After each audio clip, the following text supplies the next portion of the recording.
Okay, so last class of the semester, and we're ending with, I think it's a good place to end, with Nietzsche here. And we're talking about the genealogy of morals.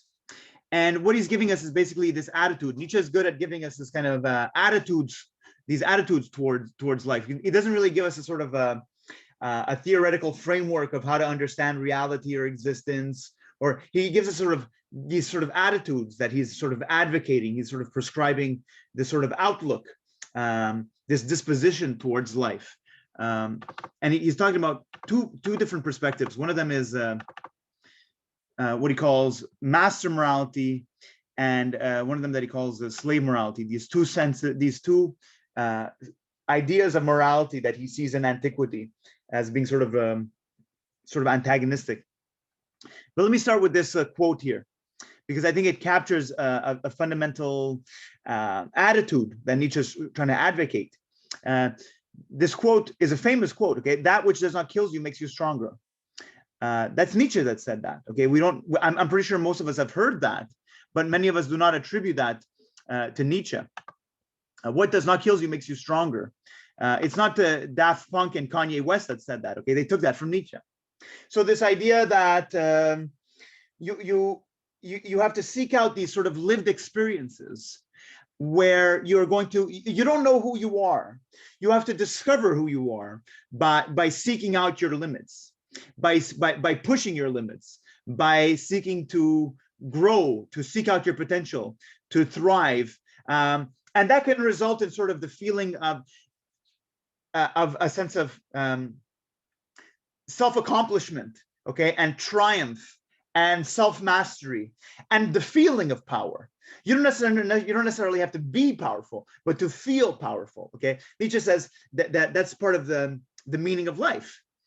It can also result in sort of failure, but at least you're sort of this failure while striving in seeking your limits. Okay, and then you can come in. Your failure for Nietzsche, failure is not a bad thing. Okay, you own your failure and you also grow with it. Okay, and you come back stronger. Okay, you failed and you learn and you come back stronger. That which does not kill you makes you stronger.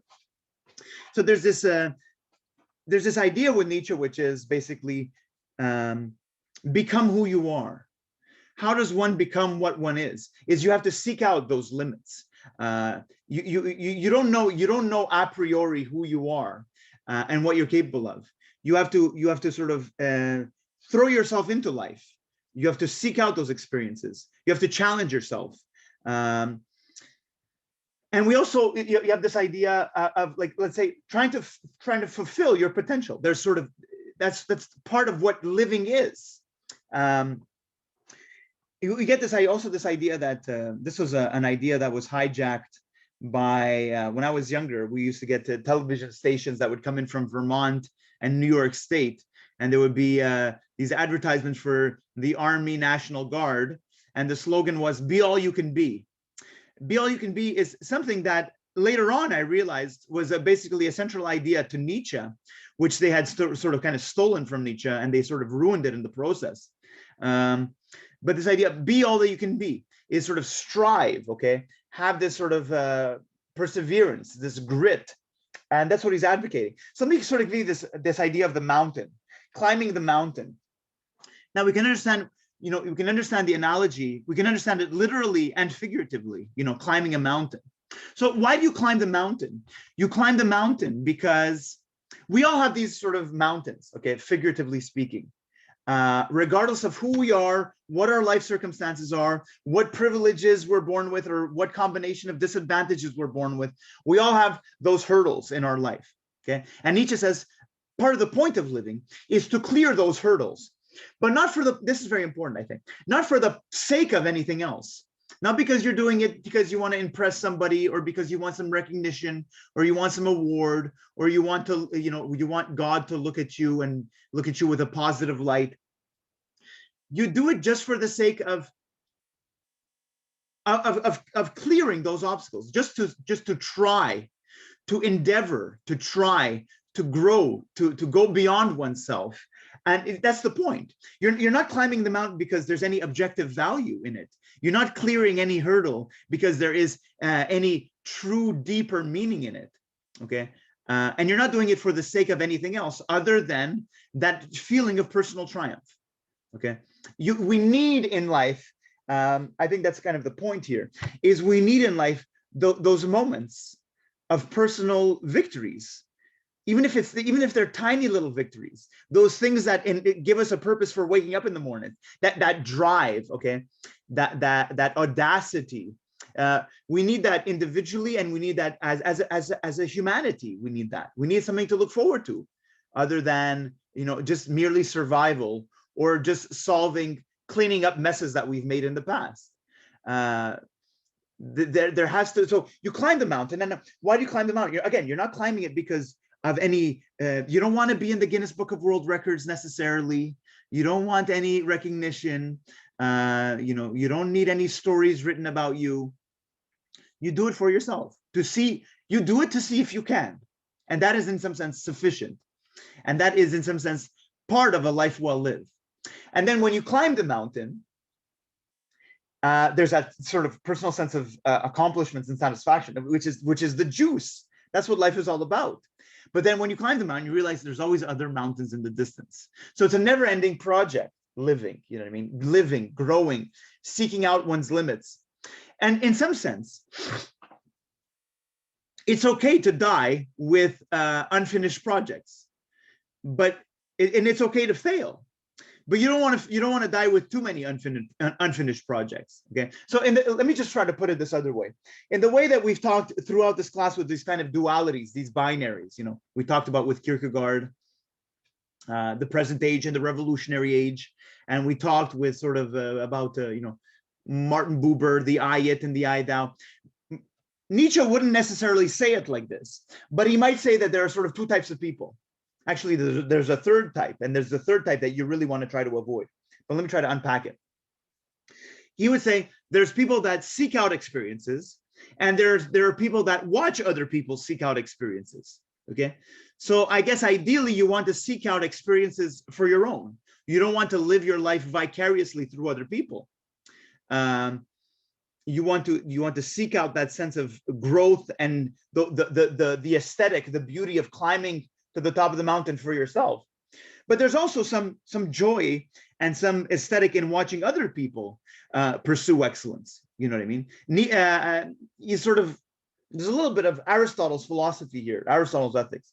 And Aristotle says it as well. He says, you can pursue excellence for yourself in however you define it.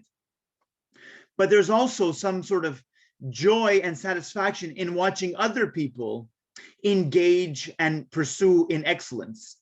You know what I mean? So let's say if you are an athlete, there's something satisfying about an excellent athletic performance, but there's also something about spectating and watching somebody participate and accomplish a beautiful athletic performance. Okay, so that's also fine in some sense, being a kind of somebody who watches other people do things. But what you want to do is you want to avoid what I'm going to say next, which is somebody who watches other people doing other things with a sense of jealousy, with a sense of envy, with a sense of resentment, which basically, in order to console your own inadequacies and your own failures, which you're failing to own and which you're failing to accept, you then try to undermine the projects and the lived experiences and the accomplishments of others. That's what he calls slave morality. Okay, and he sees sort of slave morality as a kind of a disgusting thing. It's a kind of a darkness over life that you want to try to get past. You don't want to be a person that is kind of obsessed with others in a kind of negative sense of sort of jealousy and envy and so on. He sees that as sort of life denying. It ends up being a kind of a life denying thing. That's I didn't do it, but I'm better off for not having done it. Whereas he sees this sort of master morality, which is this drive. He sees that as a kind of a life-affirming sort of attitude. Okay, and I'm going to say this later on, but let me just say now, it's not a societal position thing. It's not a sort of a class thing. You know, it's not like master morality is exclusively for the masters and slave morality is exclusively for the slaves. These are attitudes, they're dispositions. I'm going to unpack that a little bit further. But there's a line from a song from the Tragically Hip, and it goes, "Nobody's interested in something that you didn't do." So that's interesting. Okay, so you have to want to throw your life. You want to sort of in almost a self-sacrificial way, throw yourself into something that you regard as beautiful and meaningful. Okay, so let's proceed here. Let me skip over. This I think is important to understand what he means by morality. Nietzsche is very skeptical when people speak about morality, because he says when most people speak about morality, what they're basically doing is they are sort of presenting their own self-interested ideology under the pretext of, what is the universal good.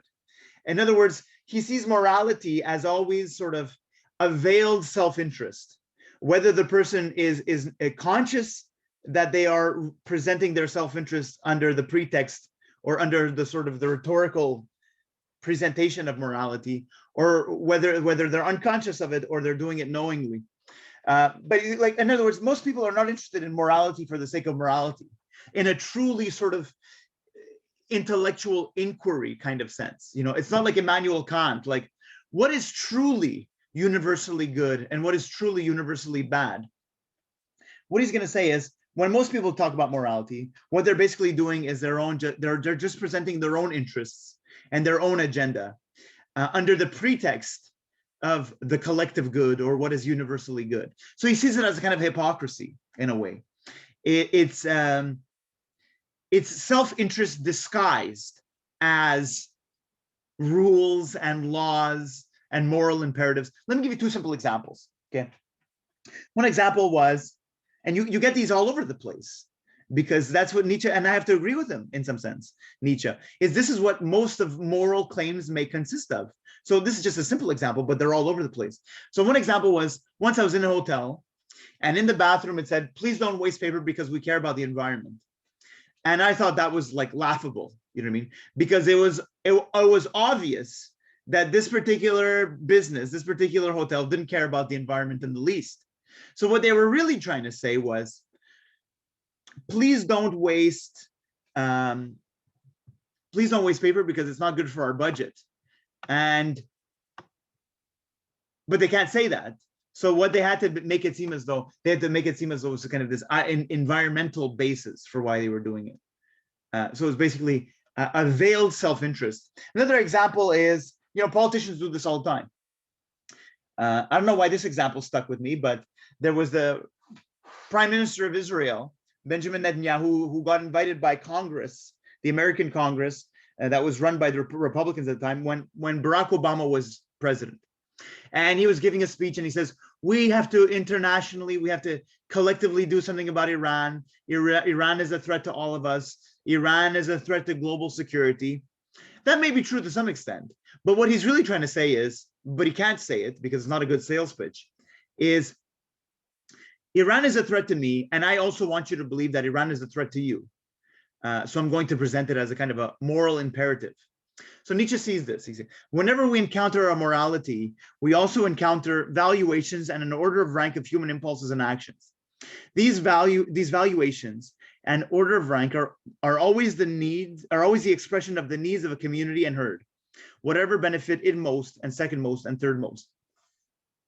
So that's what we're going to get. We have to keep that in mind when we talk about master morality and slave morality, because the masters are sort of, they're transparent about that. They say what we call morality is what makes our lives better and worth living and gives us projects that are worth pursuing. It is about us. Morality is about us as a humanity, advancing, pursuing worthwhile goals, pushing our limits. Whereas the slaves are going to use morality in the kind of hypocritical sense, pretending that it's kind of a universal thing when really it's just their own self-interest disguised. So what I mean by that is the slaves are going to say, this is good and this is evil. But really what they're trying to say is, this is evil because it's bad for me, and this is good because I define it as being good for me. but they don't exactly say it in that way. Okay, so you have to keep that sort of definition of morality in mind. Okay, so let's get into the text here, the genealogy of morals. What Nietzsche is trying to do is he's trying to trace back sort of the distant relatives or the ancestry, in the way that you can sort of trace back your ancestry, or your where did I come from, like genetically. You can do a kind of genetic test and it tells you where you came from, and it's sort of a family tree. He's doing the same thing, but with our sense of morality. He says, where does our sense of morality come from?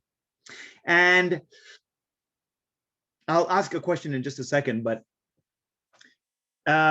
he presents these two different senses of morality.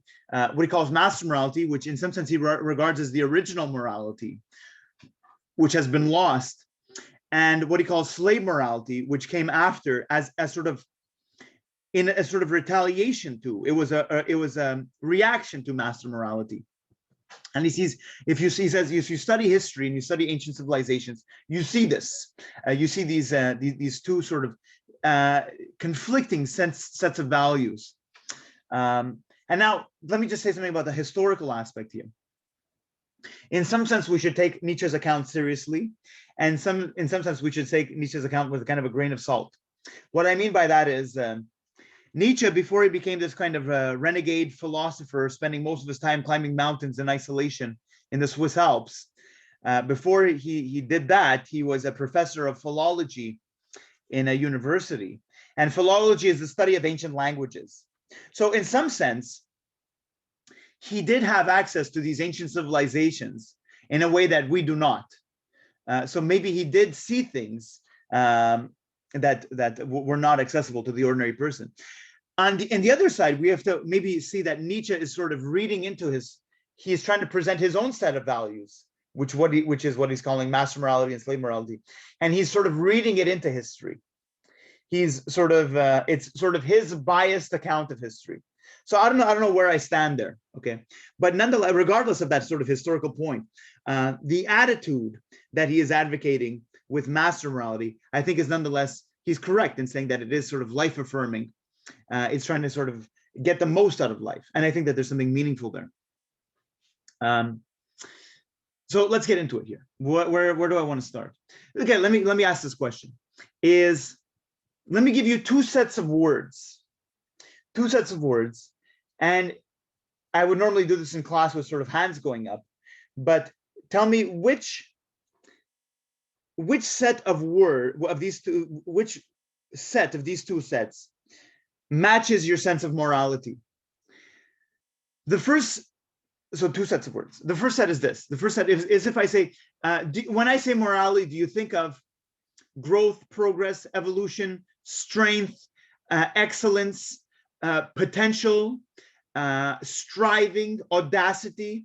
Do you associate morality with those words? Normally, when I ask that in class, a few hands will go up. Just a few hands will go up. But if I say, do you associate morality with words like right, wrong, rules, sin, 10 commandments, punishment, good and evil, heaven and hell, then most hands go up, okay? So what Nietzsche is going to say is, therein lies the fact that the point is, what we call morality is what is basically we've inherited from what he calls we've inherited our sense of morality from slave morality. It was the slaves that basically, feeling inferior but not wanting to admit their inferiority, simply took the values of the masters who were pursuing what Nietzsche regards as the goodness of life and turning those values on their head. So whatever the masters would call good, the slaves would now call that same thing evil. And they would define themselves as good because they did not have the things which made them evil. Okay, so let me try to sort of give you an example of this. One of the examples that he uses of master morality is Rome, the height of Rome. Okay, when you think about, let's say, building of the Colosseum, it requires slave labor. It requires the use of stolen marble, but the audacity of it the grandeur of it, okay? The building of these beautiful aqueduct systems and so on. But now, this is a kind of a point that I have to clarify right here, is I think that to truly understand master morality is you have to understand sort of the vision. The vision is, it's not about sort of grandeur and self-aggrandizement and this idea of sort of stroking our own collective ego. That all that stuff, sort of self-aggrandizement and so on, comes as a sort of consequence of this pursuit of this vision, okay, of really pushing boundaries, pushing limits, seeking to make something great and beautiful, okay, architecturally or in terms of design, or sort of new urban designs, conquest, and so on. So there is something great about that. And the architecture and all that stuff is also a testament of the greatness. We are great, okay? This is a testament to our greatness. But I think that is the vision that matters. It's the pursuit of something higher, which makes it sort of what he calls the noble morality. Now, what I want to say here is, but if you consider, just let's consider this, because it opens up kind of a bit of an ethical issue, is, yeah, sure, the Colosseum was built by slaves, the pyramids were built by slaves, but so you say, well, therefore, was it justified? Was it justified? Now, I'm not saying that, you know, he's not advocating for a sense of violence and sort of sadism and brutality, that you have to be, let's say, necessarily exploitative and abusive. But obviously, and that's also progress that we can make in society in terms of, you know, societal advancement and civil rights and, you know, economic equity and all this stuff. But the point is, we need to have something individually and collectively, which gives us a reason for waking up in the morning, a drive, a vision, a project, which drives us, okay, which is in some sense greater than ourselves. Now that does require sacrifice. So let me give you this other example. Is there anything like that in our day and age? Do we build any sort of audacious structures like that? And when I ask that question, some students answer that question by saying, well, you know, maybe if you look at, let's say, Abu Dhabi, Dubai, you get these sort of grand structures, okay? The world's tallest building, these man-made islands, the six-star hotels. And a lot of this is built on sort of modern slave labor in some sense, very, very cheap Indian labor, where their passports are taken from them. They have no labor rights. They're not allowed to, you know, they die. There's no kind of safety conditions. There's no labor, you know, meaningful labor conditions. They get minimum wages. In many cases, they'll just like die of dehydration and so on. Now, I'm not saying that's justified. Obviously, that's also an area that we should sort of progress in, but we need to have a platform that gives us that sense of sort of progress. And now I'm not only, again, I'm using a lot of sort of technological and sort of architectural senses of progress, but it's not necessarily that either. We can make progress in terms of, as I said, you know, civil rights and so on. But that idea of sacrifice. Now, obviously, the idea of sacrifice, let's say an athlete has to sacrifice. You as students have to sort of sacrifice. You know, you have to, there's kind of blood, sweat, and tears that goes into acquiring an education, in striving to acquire a gold medal, in pushing our limits. So that's what it's all about, okay? It's not sort of trying to satisfy a societally defined standard of success. It's basically, we all have our own hurdles, regardless of whatever combination of privileges or disadvantages we're born with. Okay, it's not like master morality is something that is exclusive to, you know, the people that are sort of rich and stuff. We're not talking about sort of lifestyles of the rich and famous here. You know what I mean? Let me make that point. Is are there, just because you're rich and powerful doesn't mean that you have intrinsically master morality. In some sense, you have an opening. You may have some more opportunities to engage in these audacious projects. But it doesn't intrinsically mean that you have this master morality just because you are rich and powerful. Let me give you this example, for instance. Can we think of, let's say, there are many people that are rich and powerful in our day and age that do nothing meaningful with their wealth.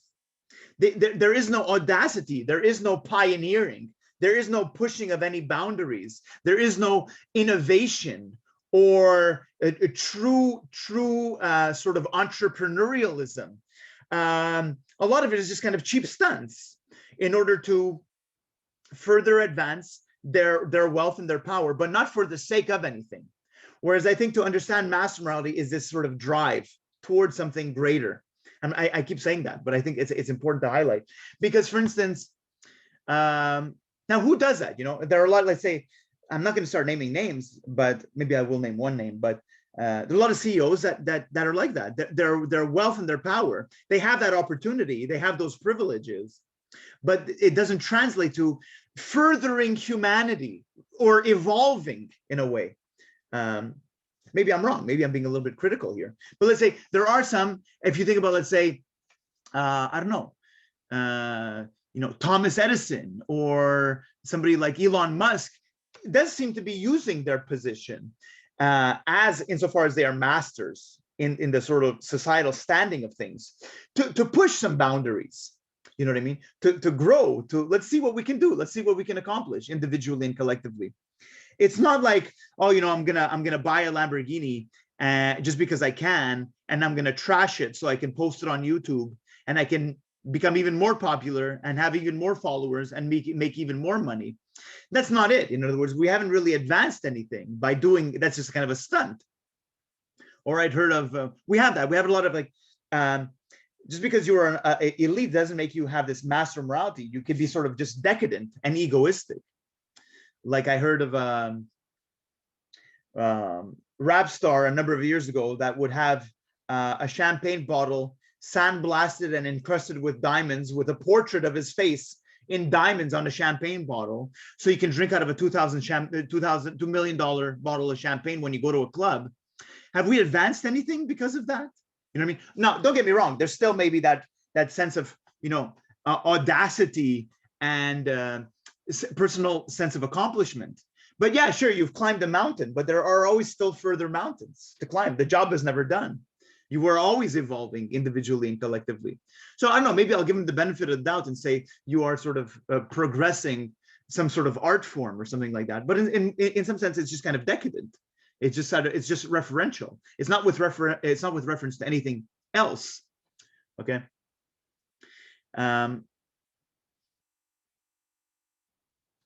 So the example that he has of sort of master morality is kind of Rome, the height of Rome. But then he says then something switches, and he says the sort of the slave morality, the mentality of the sort of the jealous people that seek to undermine the accomplishments of the people that are in a position of power to actually accomplish these audacious feats. It starts to sort of affect them. The masters become sort of infected with slave morality, and they start to doubt themselves. And he says ultimately slave morality prevails. And he sees sort of slave morality being what we get in the values of monotheism, primarily, you know, Judeo-Christian values. So he says in a kind of a twist of irony, there was this historical tug of war between these two conflicting sets of values. And Rome, which was the height of mass morality, sort of gives way and becomes the center of basically Judeo-Christian values in the form of the Vatican Church. Okay, so let's proceed here. Let me try to articulate it. Let me see if there's anything else that I missed there. Okay, let me put it this way. Give this other example. The whole idea of sacrifice, which I wanted to comment on a little bit more, is, for instance, if you think about, let's say, the space program. There is sacrifice, there is effort, there is dedication, and there are occasionally deaths. You know, if you think about, let's say, the Space Shuttle Challenger that blew up a few moments after takeoff, would you say, well, no, now we abolish the entire space program because we cannot we cannot even tolerate one death. One death is too much, therefore we're pulling the plug on the space program. No, that's not, it's like, the point Nietzsche is going to say is, yeah, sure, we want to stay alive, but the point of life is not just staying alive and keeping people alive and being alive as long as possible. There has to be something beyond that. There has to be something that gives us a sense of drive, okay? So yeah, just because some astronauts died, we regard them as heroes. We regard them as sacrifices. Now, that doesn't mean that, you know, the machine goes on unchanged. We have to go back to the drawing board. This is a failure. It's a failure, and we need to adapt. We need to grow from it. We need to learn from it. Okay, but these games that we regard as valuable, they must go on. All right. Now, consider this. Let me just give you this example. For instance, going to the moon or going to Mars is, in some sense, practically pointless. There's no reason to send astronauts to the moon. That was more of a sort of a, you know, national pride thing in the middle of the Cold War as to who can get there first. But there's really no point in sending human beings to the moon or to Mars, because you can send a probe, which is practically going to do a lot more work. Now, having said that, when I watch some, let's say, Apollo 11 documentaries, and you see all of this work, all of the effort, the audacity, the daring, the willingness, the risk, the training, the devotion, the dedication, the discipline that goes into all of these collective projects, you know, and then you see Neil Armstrong and Buzz Aldrin land on the moon, and you see all this footage, and then it's like an uproar of excitement, you know, in the media and in the control room. It touches you. Like, for me, like, I don't want to admit it, you know, but I get tears in my eyes, because that's the beauty of humanity. You know what I mean? We are really discovering, and we are showing what we're capable of. So same thing with, let's say, the landing, you know, this theoretical going to Mars is, suppose in the future, we're going to, okay, you know, the mission to land on Mars is set and go. I'm gonna stick by my original stance that I think that it's stupid, to the very moment where the astronauts are gonna basically land on the surface of Mars. And then I assume that virtually the entire global population is gonna be watching this event unfold. And it's just gonna be an unbelievable source of wonder and enthusiasm and excitement, you know what I mean? And even though I you know, intellectually, I'm going to stick with my idea that it's fundamentally stupid, I'm probably going to get, you know, teary in my eyes, because of we need that individually and collectively, whether it's a big moment like that, or whether it's just a tiny little victory, you know what I mean? That is, for Nietzsche, the drive. That's what gives our lives meaning. And again, for no other purpose than the feeling of personal triumph, personal growth. In many senses, these things are not done for the sake of anything else. It's not like, you know, other than our sense of power. So that's what I meant to say. So here, let me see what time I got here. I have to speed things up a little bit. But this idea with the ancients is things are inherently good or bad. The wording that they use is good or bad. It's a purely qualitative distinction. Okay, good or bad is things that is something that things have. It's a tangible characteristic. Okay, you can touch the goodness, you can taste it, you can see it, you can feel it. The goodness is something that is there. It's present to you empirically. Okay, whereas when we talk about slave morality, the slaves are going to use a kind of a different language. They're going to talk about not good or bad in a qualitative sense. They're going to talk about good and evil. And evil, just to say it again, evil is whatever the masters are calling good. It's a kind of a stick in the wheels of the masters. But good and evil, it has something more sort of spiritual. It's more ephemeral. It's more sort of ethereal. You know what I mean? It's not tangible. It's like you don't see somebody's sins. Their sins are somehow banked. They're in a kind of a bank somewhere in their souls, and their sins have no bearing on that person until they die and they're judged and they're going to go to heaven or hell. Okay, but being a good person or a bad person it's immediate. Okay, the goodness of the good is that it's good. You know, that's what the ancients say, is virtue is its own reward. You do it because not for any other reason. You say, well, I'm a kind person. Why are you a kind person? You say, I'm a kind person because I want to be a kind person. I'm not a kind person because I think there's no ulterior motive. I'm not a kind person because, I think God is watching and I want to score points with God. I'm a kind person because being a kind person makes my life better in a real tangible way. And it makes the life of the people around me better. Okay. So goodness is good and badness is bad. And it's immediate. It's bad to be bad and it's good to be good. It's not like your badness is something somehow secret about you that we don't see. No, it's obvious. Okay. It has real world consequences, immediate real world consequences. It's like, so let me try to put it this way. And maybe a lot of people don't want to hear this, but for the ancients, it's goodness is all the things that make life worthwhile and enable you to pursue the goodness of the good things of life. So it's better to be rich than poor. It's better to be strong than weak. It's better to be smart than stupid. Okay. It's better to be beautiful than ugly. Okay. And for the ancients, these things are objectively rooted. These things are obvious. Okay. You see it. So let me try to put it this way.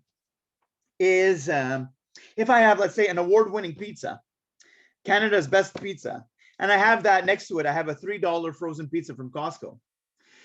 From this perspective, it would be sort of meaningless to say, oh, well, it's just my opinion, but I prefer the $3 frozen pizza. No, in some sense, you're stupid. You're wrong. Okay. It's not a matter of opinion. Oh, well, let's agree to disagree. No, you are wrong. This pizza is in some sense objectively better. Okay. And in some sense, I should pity you because you don't have the eye or you don't have the taste to distinguish it. Okay. You are somehow blind, and you're a sort of, you're a fool. You are ignorant of the capacity to appreciate the goodness. So it's not like, oh, it's subjective. It's not subjective. All right. So we'll unpack that a little bit further. But there's another point that I wanted to make there, unless anybody has a question or a comment at this point. And you can talk about a human being in the same way. You want to be a good person in that you live a good life, an enjoyable life, okay? A life that grows, that you seek out your potential. And in doing so, you're also good for the person around you. So when you say something like, yeah, he's a good person, you're not saying he has a halo over his head or that, this ethereal bank of, virtues versus sins is in good standing with God. It's that he's a good person means that he's good.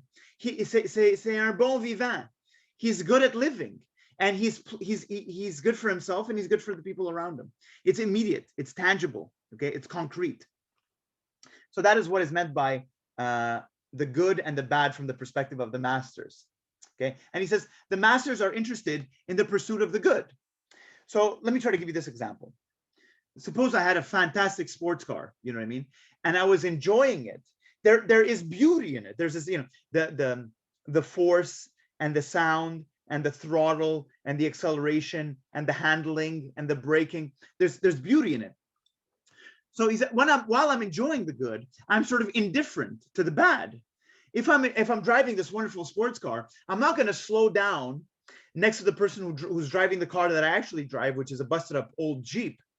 And I'm not going to sort of slow down and sort of judge them. Oh, look at this person. They're so disgusting and inferior to me driving around with this shitty car. They should be more like me. No, you don't do that. You're just too busy enjoying the goodness. There are people that do that. And that's not the master morality. They're sort of psychopathic egoists that kind of sort of perpetually need sort of reassurance and recognition. But when you're enjoying the good, you're indifferent to the bad. You know what I mean? The bad is just whatever is inferior, mediocre. But now suppose, I'm driving the car that I actually do drive, and somebody drives past me and cuts me off in a Lamborghini. This is the point, okay? This would be slave morality, is my feelings might be hurt because I might be a little bit secretly, and I can't admit it to myself, I might be a little bit envious, okay? But instead of admitting that I'm envious and seeing therefore what I can do with my life, I'm going to say something like, oh, look at this materialistic rich asshole, okay, burning fossil fuels here with his big engine, not caring about the environment. So I might make it about, again, the environment and this and that, but it's not about the environment. It's about basically, I'm jealous, but I can't admit to myself that I'm jealous. And so I'm going to basically try to undermine his lived experience. Okay, that would be slave morality. So is the master morality is this pursuit of the goodness of life. Okay, you want to get the juice out of life. You want to squeeze the goodness out of life, because this is also important. This is a point of contrast. Master morality is like, this is your life. This is it. Okay, so push it. Okay, seek out those lived experiences. Push your own limits. Grow, develop, thrive if you can. Okay. So I had a bunch of examples here, but let me give you, I think, the example that really captures it is the Olympic Games, the spirit of the Olympic Games. What you get is, if this does not capture master morality, then I don't know what captures master morality. But this sort of striving, okay, you see this sort of this grit that a lot of people don't have. That, okay, that sort of grit, the discipline, the perseverance. A lot of people, as soon as they're told that they've done something wrong, or that they're somehow inadequate, they sort of fold over. They can't handle it. They can't handle any sense, any picture of themselves as being sort of inadequate. But you have to accept that you're a failure as well sometimes, so that you can grow. That's part of it. So you see, like an athlete, this is what I heard from a sports psychologist once, is an athlete has sort of reconditioned their brain so that they will associate lactic burning in their muscles or aching muscles after a day of intense training with psychological pleasure. If that does not capture master morality, I don't know what does. Okay, this idea that anything that is good requires dedication, requires perseverance, requires getting your hands dirty, blood, sweat, and tears. Okay, and it requires an element of discipline and sacrifice. And you might not end up with a gold medal. You may end up being a winner, but there's still some satisfaction in that. Okay, that having experienced that drive, that there was a momentary sense of self-worth and power, a feeling of power. So again, you might do all that. You've associated pain with a deeper pleasure. That's fascinating. Okay, you override bodily pain for a deeper sense of yourself as you would like to be, that you are moving towards. Okay, if that doesn't capture master morality, I don't know what does. And we all should have that in whatever way we're capable of exercising it. Okay. Now, what else I want to say is, again, you might not even win the gold medal. Now, that might sting a little bit, because you might have this kind of vanity thing, this ego thing, where you wanted recognition. You wanted, the world record for yourself or something like that. You didn't get it. Okay. But at the end, the point is, at the end of the day, when you're on your deathbed, you think back and you say, yes, it was a life well lived, because it's kind of like stoic in the sense that if I gave it 100%, then I don't have any regrets. You know what I mean? Or there's some people that, for instance, let's say you get ripped off. There have been cases, let's say you're a figure skater and everybody knows that you should have won gold, but the judges were paid off and there was bribery and you didn't win gold, you were robbed of it. But when you're on your deathbed, you say, I know I won gold. Nobody has to tell me that. That's the point. It's fundamentally, it's the feeling of self-worth. I think that Nietzsche is trying to communicate here. So the Olympic Games is the embodiment of that. It's, let's see how fast an athlete can run. Let's see how high, and let's see how high we can jump. Let's see how far we can throw. And in doing that, we are sort of actively involved in our own evolution. We are setting the bar higher. We are pushing the envelope. We are pushing our limits. And there's something beautiful about it. There's something noble about that. Okay. And what you get is this, is like, for instance, it was regarded a few decades ago that it was inconceivable. It was thought of as inconceivable that a human being can run the 100-meter sprint in under 10 seconds. they would thought that, I don't know what would happen, your kneecaps would come flying out, or your ligaments would rip apart once you hit a certain velocity. But now, if you don't run the 100-meter sprint in under 10 seconds, you don't qualify, not even at the national level. And then you have, let's say, sprinters like the Jamaican sprinter Usain Bolt, who between the years of, what was it, let's say 2014 and 2017, he would break his own world record once or twice a year. Okay, so we are setting the bar higher. So that's something nice about that. You know what I mean? Let's see how fast we can run. Let's see how high we can build. Let's see how far we can explore. Okay, let's see how we can treat humanity equally. Let's see how we can progress. Let's see how we can. There's things that there really are meaningful projects. Okay, so that's exciting.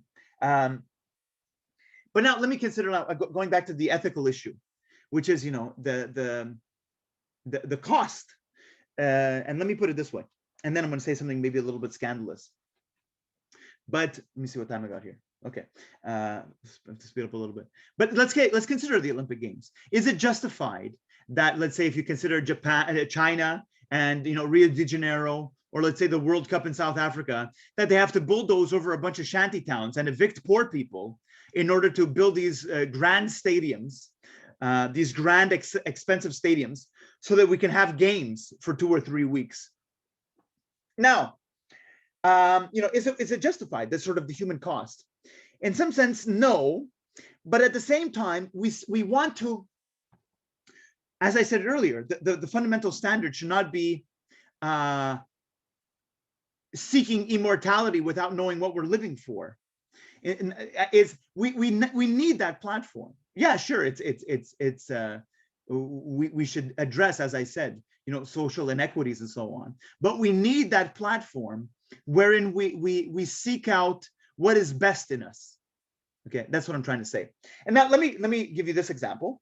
Maybe it's a little bit applicable. Maybe it's a little bit scandalous. Maybe it's not so applicable. But when I was young, at the end of the year, when I was in elementary, in the 1990s, they would sit us down in the auditorium at the end of the year, and they would give out medals to the best students.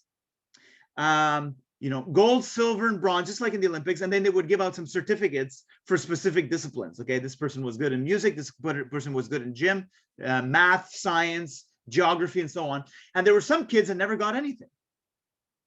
Now, hold on, before you jump in. I'm gonna get to the nuances here. But there's some kids that never got anything. And then gradually we shifted to the paradigm of, no, we can't acknowledge the people that deserved it. Everybody needs to be a winner. Okay, everybody gets a participation ribbon because nobody can be left out. Okay, so what am I trying to say here? Let me not. I don't want you guys to misinterpret what I'm saying, but in some sense, we have to sort of recognize work well done, and at the same time, look, there are legitimate reasons. You say, well, my child is offended. I take offense that my child is never recognized. Well, too bad. Maybe your child's a loser. Okay, maybe your child, instead of playing video games, should have spent more time working on his, geography bricolage, and maybe he would have gotten recognized. Okay, not everybody deserves recognition. Okay, now let me nuance it before anybody explodes on me. Of course, there are people that are born with privileges, and it's easier for them, and there are people that are in situations of disadvantage. You don't know, maybe the kid can't focus on his fucking bullshit geography bricolage project because he's starving, because there's no food at home. You know what I mean? There are other issues on this kid's mind. Not necessarily that he even has bad parents. He might have bad parents, or it might be that that there's just economic circumstances that they might not even be their fault. Okay, so I'm not trying to say like you should be an achiever. You should be an achiever in this kind of bullshit stuff that you get on like YouTube with all these phony, self-help gurus. That's not what I'm trying to say. Like, oh, you should wake up like me at 5 a.m. and run a half a mile. You should take charge of your life, or you should, you should read a book. You should read one book every day and be a multimillionaire like me. Take charge. That's all bullshit. You know what I mean? All of those guys are fucking con artists to begin with. It's doing what you can from the position that you find yourself with. It's like Saf. It's like you do what you can, you climb the mountains that are in front of you based on the circumstances that you find yourself in. But now, this is my point. It's like this day is like, in this day and age, like nobody can be a loser. You can't say that anybody's a loser. There's an excuse and there's a cop out for everybody. Don't get me wrong. People do have legitimate excuses, legitimate limitations, as I said. But can there possibly be losers? Let's redefine what a loser is. A loser is somebody who does have the potential to do something and doesn't act on it. And furthermore, when they don't act on it, they engage in slave morality. They make excuses to undermine the project. In other words, they wish they could have, but they didn't.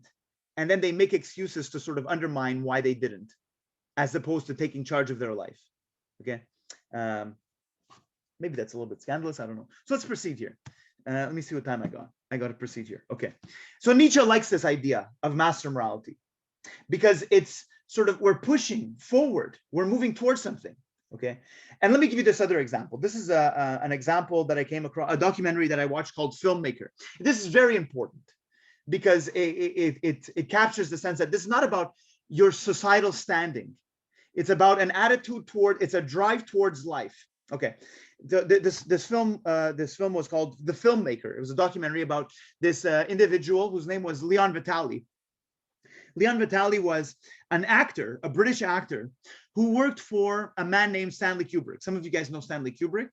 He's one of the best film directors of all time. And he worked with Stanley Kubrick on a film called Barry Lyndon. Okay, let me forego the details. And he had this man, Leon Vitali, had a very promising career as an actor in front of him. But as soon as he worked with Stanley Kubrick, he said, I quit acting and I surrender. And I'm now working for this man. I'm his servant. Okay, I'm his slave. And the reason why he did that is because he saw that Stanley Kubrick was a man of true vision. Okay, a true master. And he ended up, now in this circumstance, we have Stanley Kubrick is the master and Leon Vitali is the slave. And Stanley Kubrick was also, in some cases, abusive towards Leon Vitali. But Leon Vitali took it because he says, because he saw in Stanley Kubrick that this was a man of vision, that what Stanley Kubrick was doing was not about Stanley Kubrick. It was about the art. It was about the vision. It was about the goal, which was better and bigger than either man or both of them combined. Okay. So what am I trying to say is this? I'm trying to say that Stanley Kubrick was the master, and Stanley Kubrick had master morality. He had this master attitude, this drive. But Leon Vitali, who was the slave, quote unquote, the slave in this circumstance, was nonetheless participated in this master morality. Okay.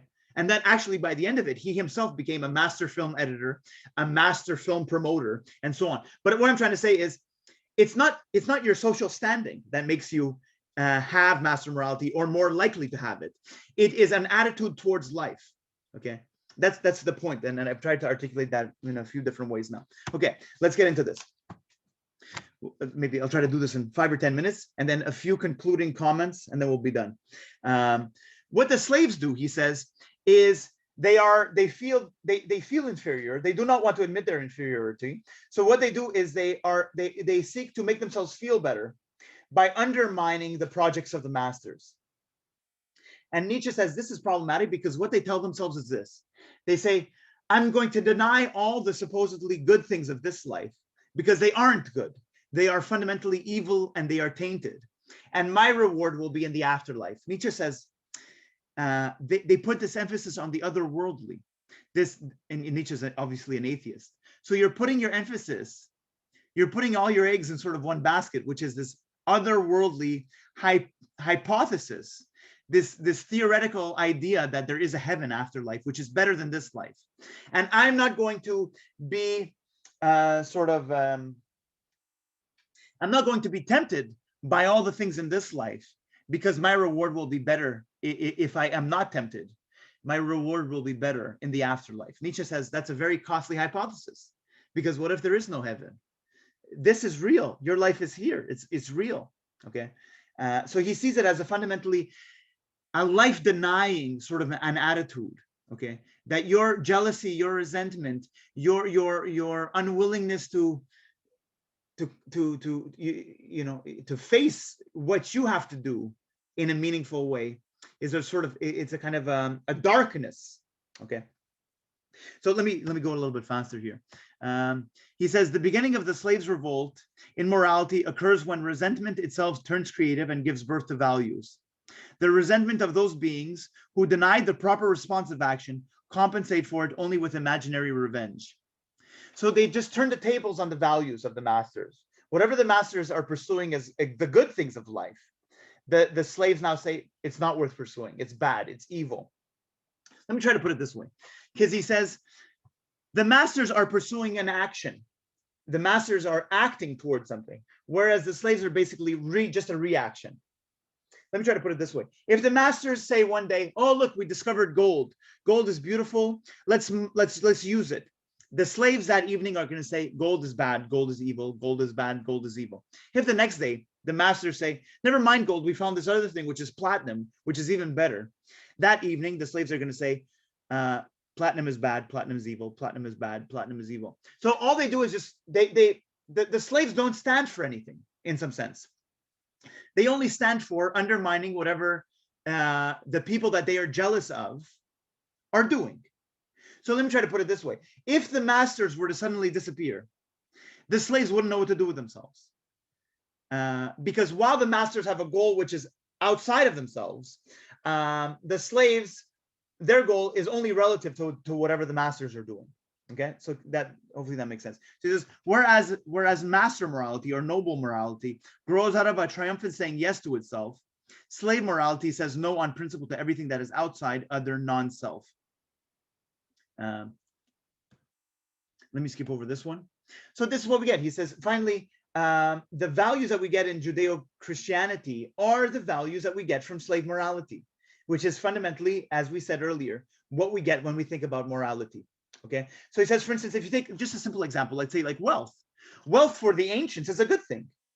Wealth is not going to guarantee it. Wealth, it doesn't necessarily make you happy. Wealth is not sufficient for happiness, but wealth is a contributing factor. If you're wrong about wealth, then it's your own ignorance. You thought that wealth was going to do something that it was never supposed to do. Wealth is part of the recipe for happiness, but wealth in and of itself is not going to make you happy. So if you don't understand that, that's not a problem with wealth. That's your own problem. That's your own lack of understanding. And let me try to put it this way. Yeah, sure, wealth does corrupt people. Wealth does blind people. Wealth does make people go off track morally. But just because that's the case, doesn't mean that you are a saint for not having wealth. That's a kind of an inverted fallacy there. It doesn't follow logically. You know what I mean? Just because wealth makes people morally corrupt sometimes doesn't make you a morally better person for not having it. So what you get with all of the ancient philosophers is wealth is not inherently bad. It's actually potentially good if you know how to use it. But when we get to Christianity, wealth becomes inherently evil. It's better to not have wealth than to have it, and to pursue it is a sort of a sin. Okay, it is easier for the camel to go through the eye of a needle than for the rich man to enter the kingdom of heaven. So Nietzsche is saying, what's going on here? We are trying to make ourselves feel better for our own inadequacies by undermining the real things that are good in life. Okay, the things that give us the ability, the power to do these audacious things.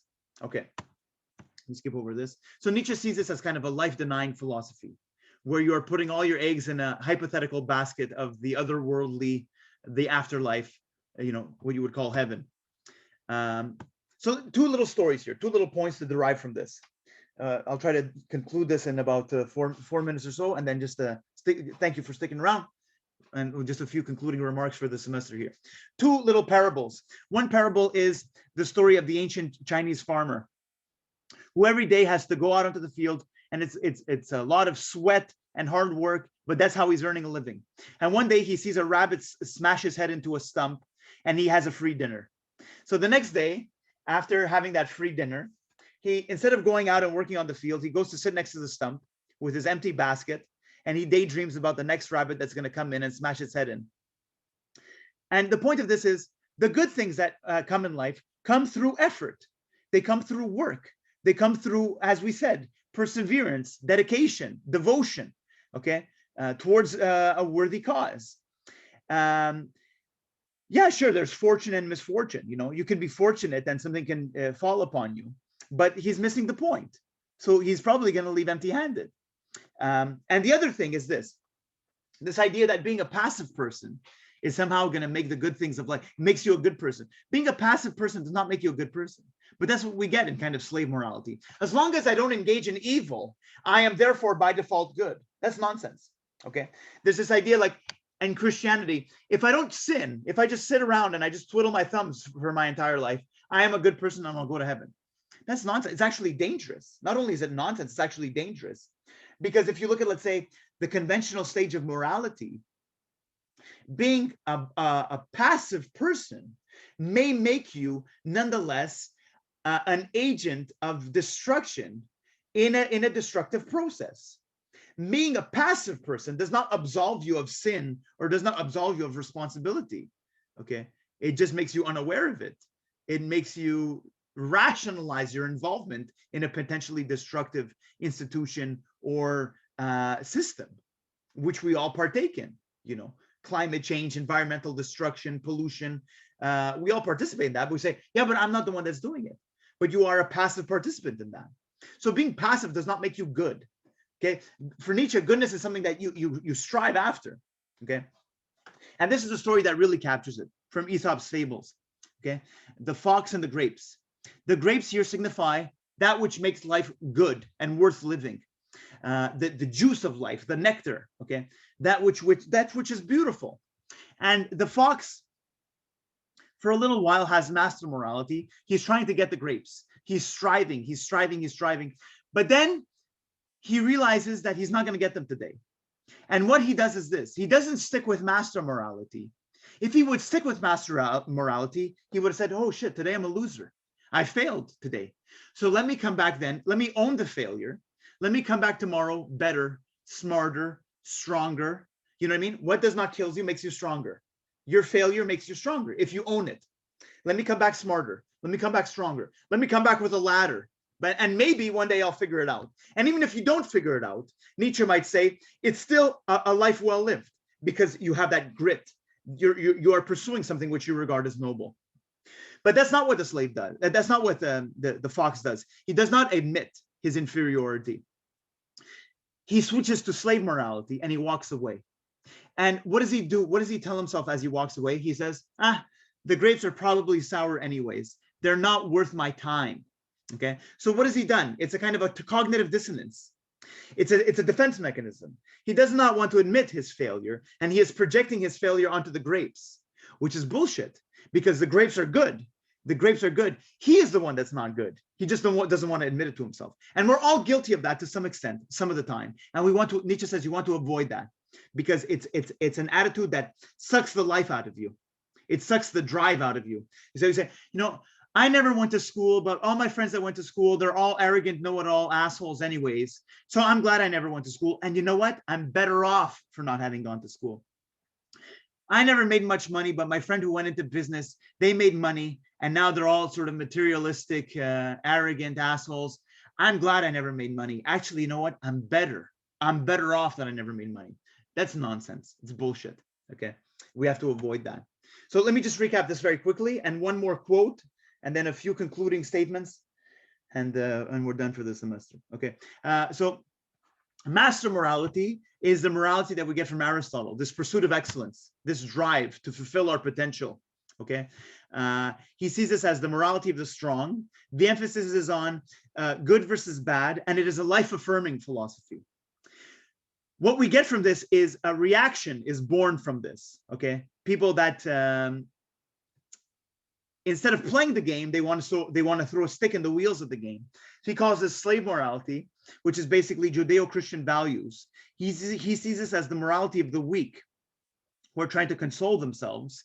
The emphasis is on good versus evil, and evil is based on whatever the masters are calling good.